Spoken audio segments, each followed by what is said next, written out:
Using viaSocket is as easy as using Google Sheets. You don't need any technical knowledge, no coding, no setup headaches. Before building a workflow, you only need to understand three things: when, do, and mapping. When means when the workflow should start. This is called a trigger.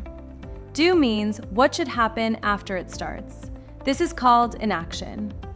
Mapping means what information moves from one app to another. Now let's understand this with a simple example. Whenever you receive an inquiry email with an attachment, the details from that email are saved into Google Sheets.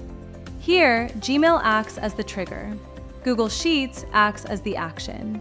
The sender's email, message body, and attachment URL are passed into Google Sheets using mapping. Now let's build this workflow in viaSocket. Start by clicking Create New Flow. Click on Select Trigger. Search for Gmail. Choose New Email Matching Search. Click on Connect to Gmail to create your connection. Allow to get your emails on viaSocket.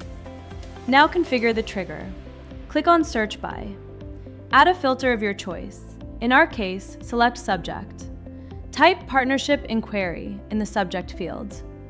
This filters emails whose subject includes partnership or inquiry. Make sure to test the trigger before saving. This helps fetch sample data for the next steps. Now save the trigger. Now the trigger is configured. Click on Add Step. Search for Google Sheets. Select Add New Row to Sheet. Connect your Google account. Select your spreadsheet.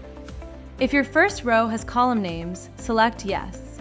Now choose the columns where you want the data. Next, map the data from the Gmail step. For email, expand Gmail.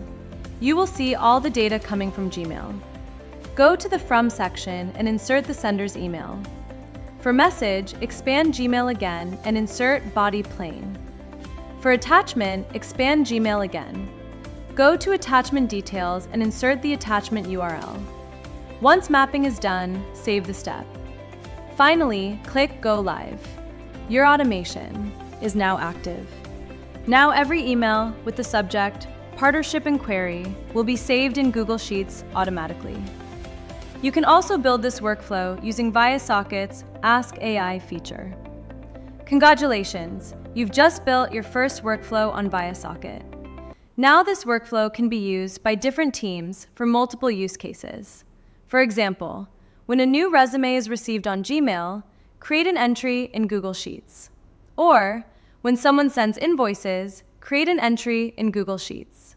Or, when someone sends reimbursement requests with bills, save the details in Google Sheets.